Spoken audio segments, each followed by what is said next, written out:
Dan Hooker. Guys, the fight to make is Dan Hooker versus Conor McGregor.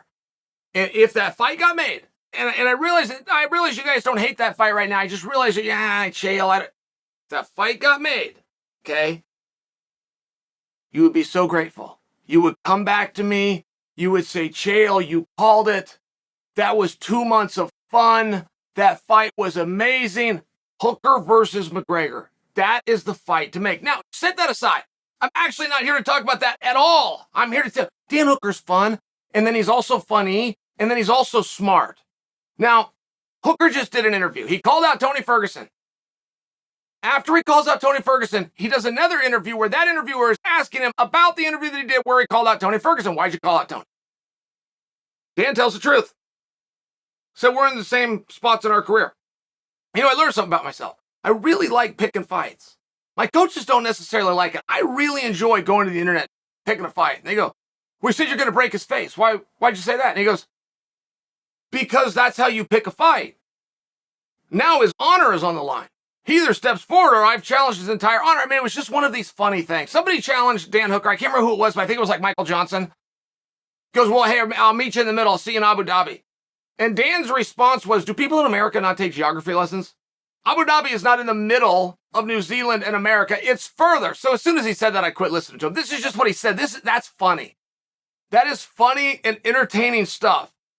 And he truly does not care who he fights or when he fights him.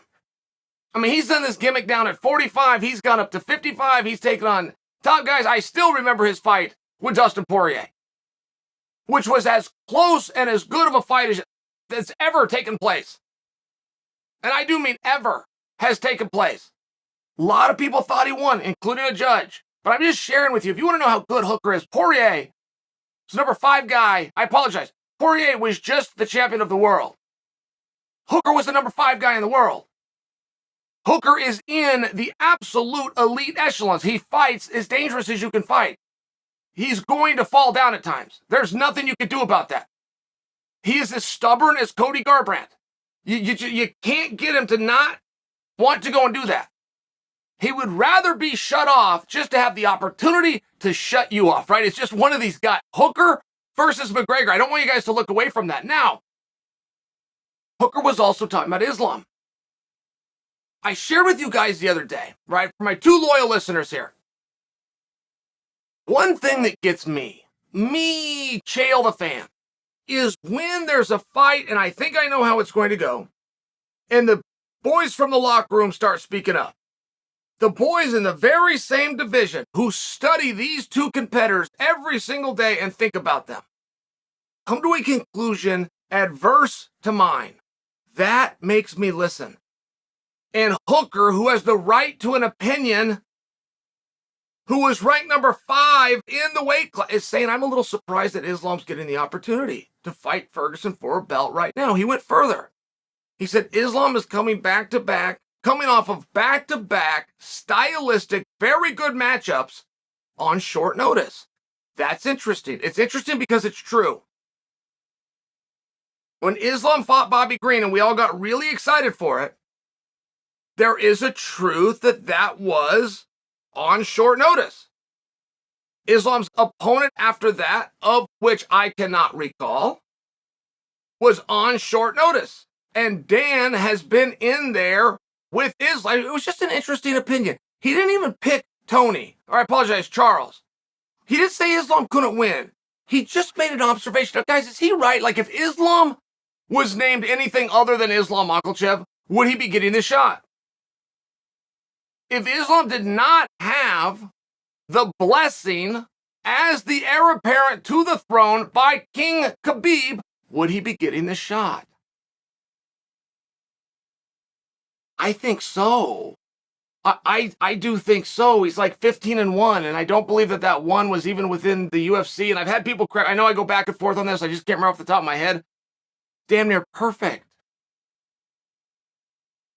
He's won 8 or 9 in a row. I think so. He was in a number 1 contenders match.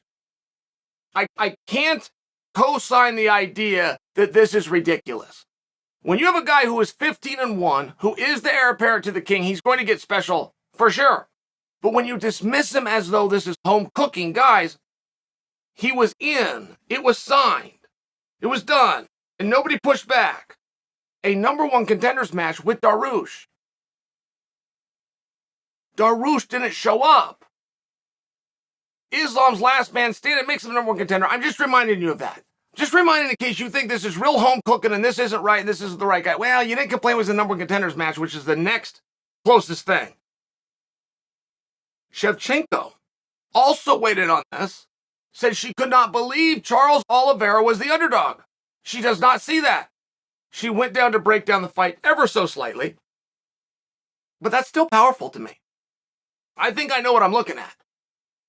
You guys think you know what you're looking at, but we're fair enough to know that Shevchenko's opinion is going to come from an understanding greater than ours. We may not like to admit that. It might affect our egos, but we're still going to know it. And Shevchenko has come to the conclusion that Tony Charles has the upper hand.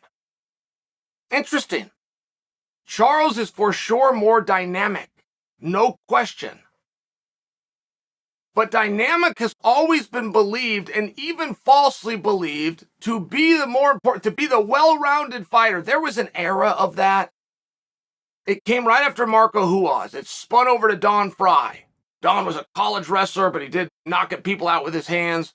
Had some kind of a judo brag. I mean, it's one of those things where this all around this complete athlete came in. And so there was a cup of coffee where the more well-rounded fighter was real. But you gotta be a fan way back in 98. In 97. That theory was gone by the turn of the century. I mean, I'm only bringing that to you. Israel Adesanya, who's as dominant as anybody there is, does all of his work and scores all of his points in one dimension, which is on his feet. Khabib, who lost the fewest rounds of any champion in history, pushed everyone in the fence, took him down, bludgeoned or submitted from there. I mean, you could really play that game. This theory of the well-rounded, this theory of the dynamic fighter. I don't know that there's an actual reality to that, to them being better than a specialist. Feel free to disagree. But many people that are looking at this fight are taking Charles, including Charles. But many other people are saying, look, Charles has been hurt in every fight that he's had. Charles almost lost too, and that's true. That is true. Charles got knocked down against Gaethje. Charles almost lost to Chandler. Referee was 1 second away. Charles was in trouble with Poirier. I don't fault him for that. I compliment him for that. I love a guy that can deal with adversity. I love a guy that says to hell with it and figures out and can get it done. I'm not putting him down. I'm just sharing with you that there is dialogues going back and forth. And this fight, especially for me, was very uninteresting. It was very underwhelming until Charles's match with Gaethje.